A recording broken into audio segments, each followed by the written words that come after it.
questions about democracy. And you're going to get bad government decisions that will harm communities and voters across Alberta. Key UCP policies that are raising concerns. Don't dump that here. It's vacant lands, it's alleys, it's ditches, it's commercial properties in their dumpsters. The city cracks down on illegal disposal.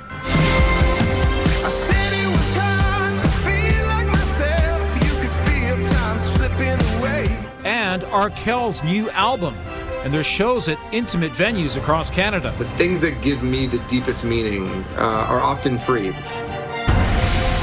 CTV Calgary, local breaking news with Ian White. Good afternoon. We begin with breaking news. The provincial government is moving forward with its plan to redraw Alberta's electoral boundaries. Following a time-limited debate, the changes passed with UCP majority support. The province wants 4 new ridings to deal with population growth instead of the 2 considered by the Electoral Boundaries Commission. There will be no additional public consultation. An independent advisory council will look at how to divide Alberta into 91 electoral boundaries. An MLA's committee with a majority of UCP members will then decide on the new maps and submit a report to the legislature by November 2nd. Critics are calling it a troubling move away from the principles of democracy. Kevin Green joins us now from McDougall Centre downtown. And Kevin, this isn't the only change by the province being seen as a threat to democracy. No, Ian, the move to go to daylight savings time year-round is also being criticized. Not so much because the time change issue itself is controversial, but because it overturns the results of a 2021 referendum, one that the province at the time had said was binding. It comes as the province is spending over $20 million on referenda this fall. It's prompting some people to ask, what's the point if the government might ignore the results it doesn't like? The group Democracy Watch says Alberta's democracy has been on a downward slide for a few years now. Every Albertan should be very worried about these developments, because if you do not have these democratic good government safeguards and watchdogs and laws in place, then you're going to get bad government decisions that will harm communities and voters across Alberta.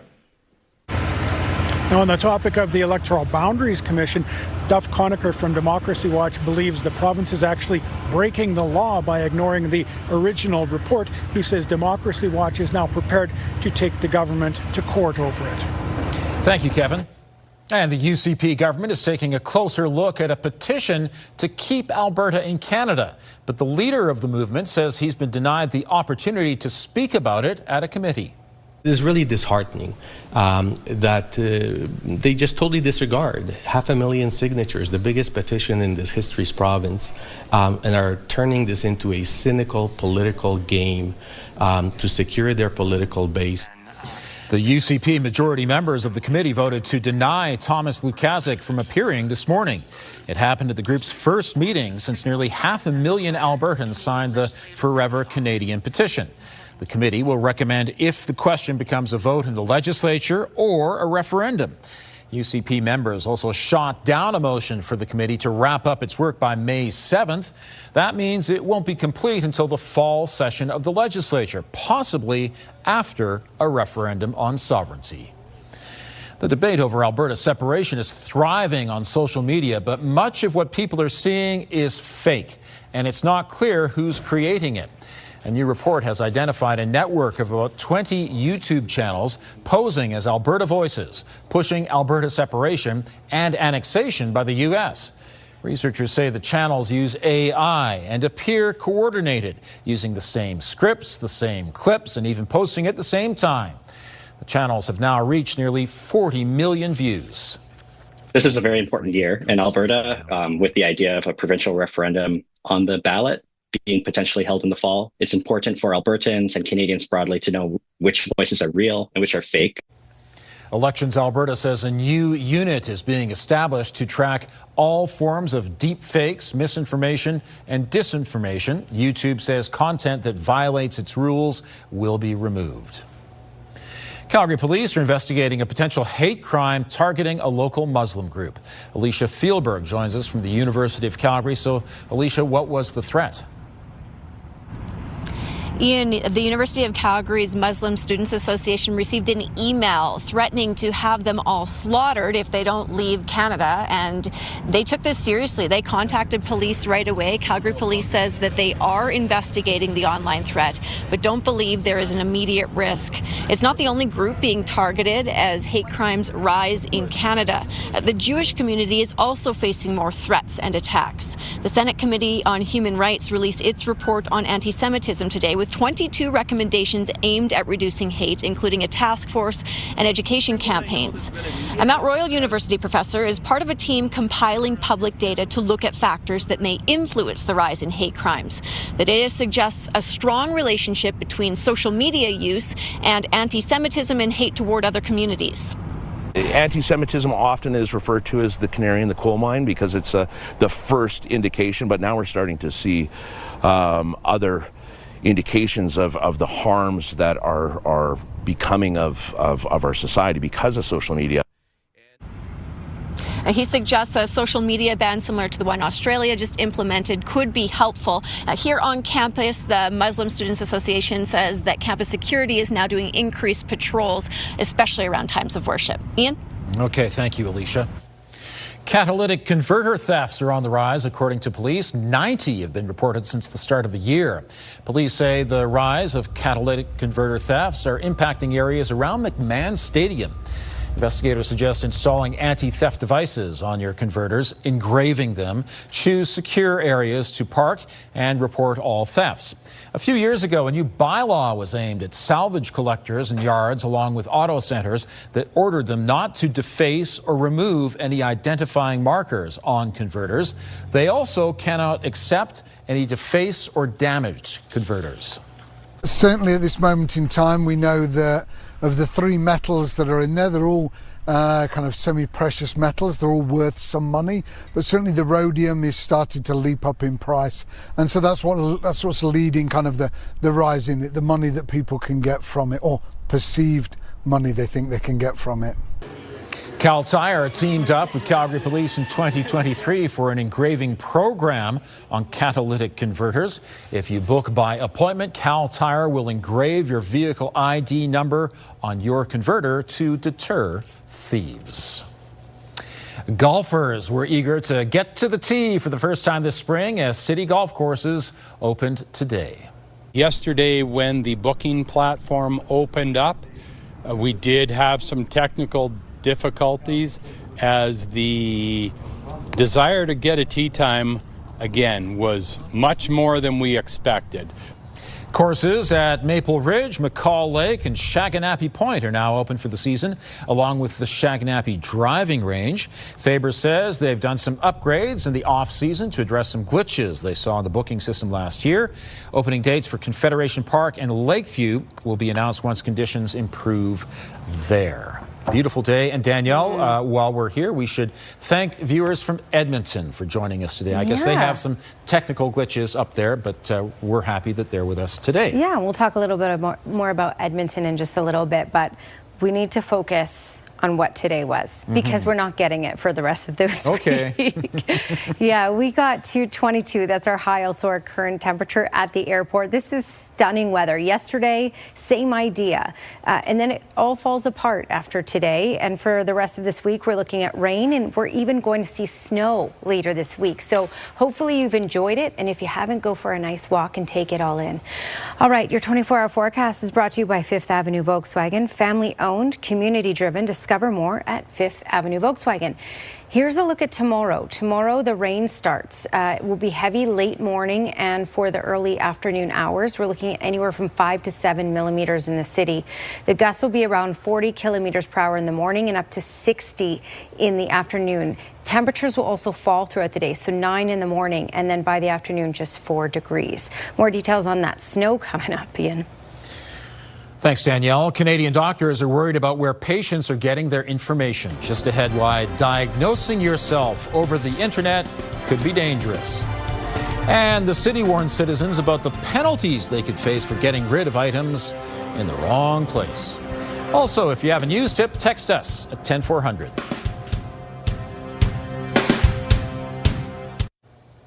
Calgary continues to have a dumping problem, and the illegal act can net you a hefty fine. The city says it received 30,000 calls last year related to garbage being left on public or private property. Whether it's construction material, old household items, or beds and sofas, it needs to be disposed of properly. Illegal dumping can result in a $10,000 fine, and it's not just happening in some communities. It is happening across the city. It's vacant lands, it's alleys, it's ditches, it's commercial properties in their dumpsters, it's behind people's properties. It is definitely occurring across the city. The city is hosting more than 100 community cleanup events all spring and summer, with the first taking place this weekend. The program allows people to get rid of large household items for free. Okay, we've got some rain coming after a delightful day today, and beyond the rain, there is snow. Yeah, so yesterday and today we got above 20 in the city, mid-20s in many other communities, and we're going to start to fall apart tomorrow. You know, 'tis the season, as they say, because spring's always a roller coaster ride for sure. All right, Edmonton was joining us for a moment because they had technical difficulties. They figured it out, so we're just going to focus on us. Look at us. Oh my goodness, 25 in Lethbridge and Brooks and Medicine Hat and Milk River right now. Calgary is at 22, so is Pincher Creek, which is not record-breaking, but in some communities were potentially record-breaking today, or at least just a degree away. So it's certainly some heat way above normal. All right, when we look at wind gusts today, pretty tame, 30 kilometers per hour, Pincher Creek, Lethbridge and Calgary. We're going to pick up though for tomorrow. So tomorrow, Lethbridge over to Medicine Hat, 80 kilometer per hour gusts. Calgary 60, Brooks 60. It's going to be a windy day. It's going to be a rainy day, and temperatures are going to plummet. So very different. I want to make sure you're prepared for what's in store for us, so you have all your clothes ready to go for tomorrow. All right, it's quiet now, as you can see, in all of the south. Calgary, we're not dealing with anything right now, but this is the system on the way, and this will kick in especially for tomorrow morning. It looks like we'll be okay in the overnight hours, and then in the morning, the rain will start to kick in. So the jet streams up to the north of us, we have this warm push of air. We're under a ridge of high pressure. That's why it's been stable and sunny, and the temperatures have been able to build into the 20s. This is going to shift down, though. We're going to get this trough, this upper level trough develop, and that's really going to intensify. That's going to excel the winds for tomorrow, which is why Lethbridge over to Medicine Hat areas are looking at 80 kilometer per hour gusts ahead of this. For us in Calgary, let me show you the timeline here. So overnight, just clouds increasing. This is a look at 10:30 in the morning. Most likely we'll get just some light drizzle in the early morning hours, but then about 8, 9 in the morning is when it starts to really pick up, and then pretty intense by 10:30. This will last right through the early afternoon hours and then clear out closer to those supper hours. And then we just have isolated showers possible. And as you can see, snow to the west. So Banff and higher elevations looking at some wet snow late in the day tomorrow. All right, so that's the first wave of this system, as you can see. For Thursday, it's pretty stable. We're looking at even getting some sunshine in the morning hours. Later in the day, because we'll still have a little bit of instability from the system that tracked through, we have the potential for isolated precipitation, so rain, wet, snow mix. 12 degrees is our high for tomorrow, but that's at the midnight hour, and then temperatures will fall throughout the day. By the afternoon, just 4. Again, 5 to 7 millimeters of rain and gusts up to 60 kilometers per hour. Thursday, stable, but only a high of 4. Late day mixed precipitation, and check out your Friday and Saturday. A daytime high just below freezing. 5 centimeters of wet snow possible on Friday, and another 1 to 3 possible on Saturday.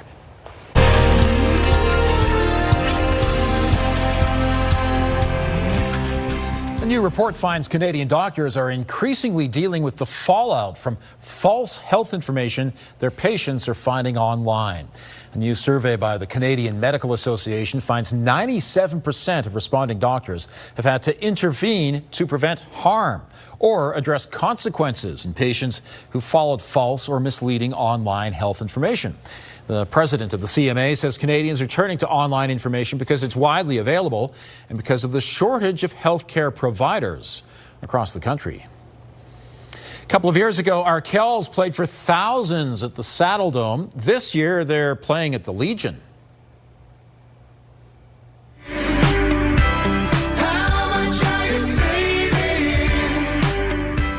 Still to come, ahead of their small venues tour, frontman Max Kerman tells us about the band's new single.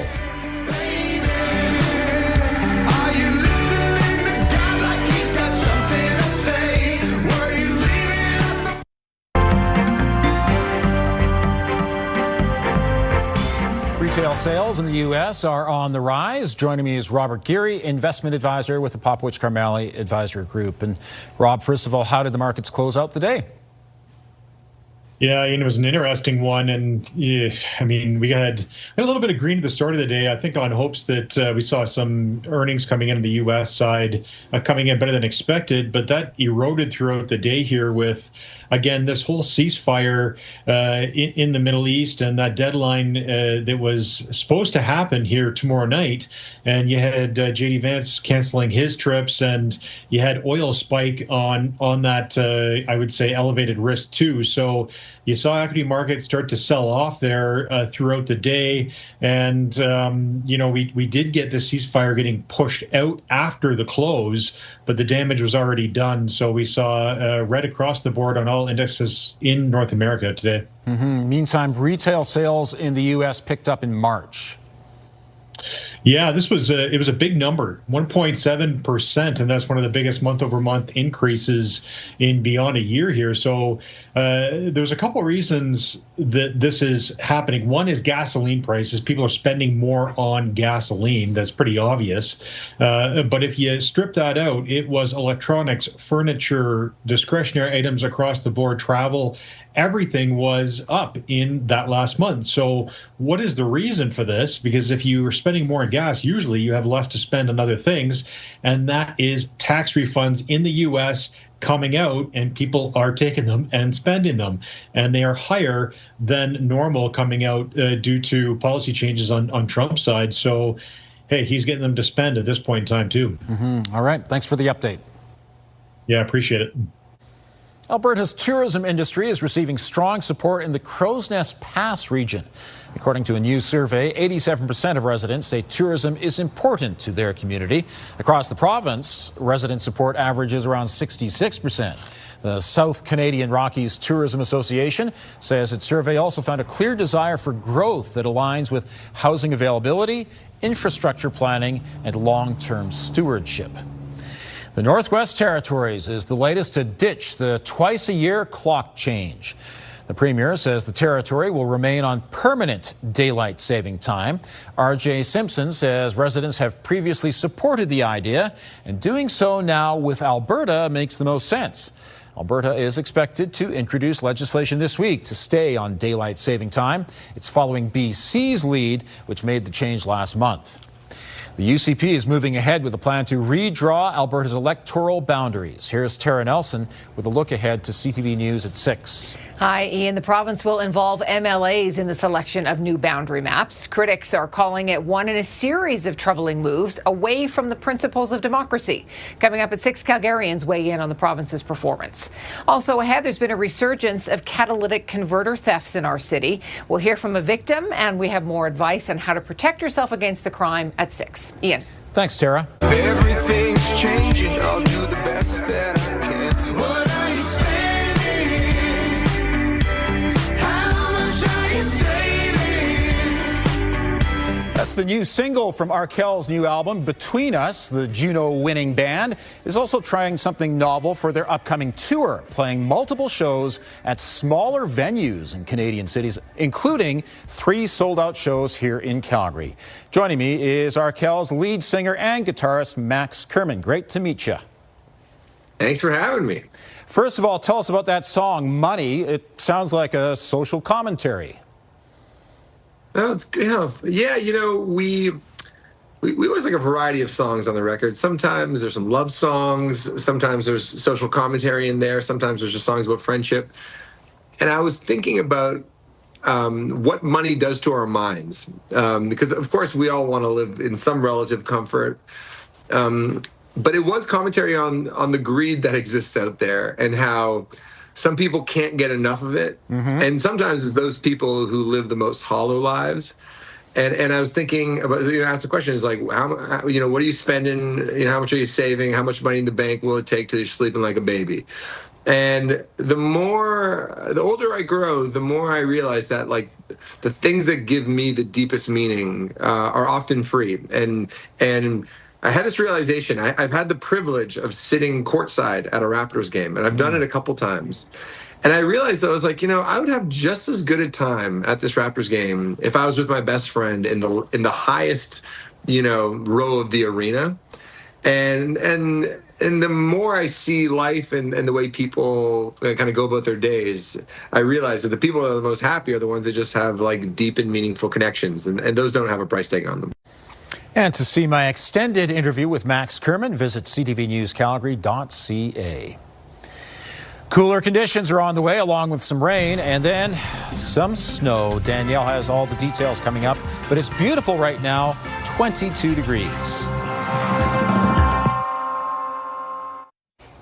So, Danielle, by this time tomorrow, it will be pouring down rain? Yeah, so on days like this, it's very important to pay attention to the forecast, right? Because otherwise you're going to wear shorts tomorrow, put on some sunscreen, and then be out in a 4-degree afternoon with pouring rain and gusts out of the north that are cold, 60 kilometers per hour. That's what's in store for us tomorrow. Totally different day tomorrow. 22 degrees is the temperature right now at the airport and our daytime high. So it says a high of 12 in this graphic, and that's because 12 will be at the midnight hour. So technically that's the high temperature. But by the afternoon, we'll be down to 4 because temperatures will cool throughout the day rather than warm. 5 to 7 millimeters of rain, gusts, a cold wind out of the north, up to 60 kilometers per hour. Tame on Thursday, but by the supper hours, some late day precipitation. And by Friday, our daytime high is below freezing and 5 centimeters of wet snow is expected, Ian. Thank you, Danielle. The threat of some snow later this week isn't holding back some gardeners' green thumbs. No, I'm half done, ready to go. Let's get this going. Some gardeners making the most of today's warm weather at garden centers across the city. Stores are starting to load up on product as they anticipate the first few weekends of spring planting. And shoppers are looking for some good deals as they prepare their gardens. Well, thanks for joining us. Now here's the early edition of the CTV National News.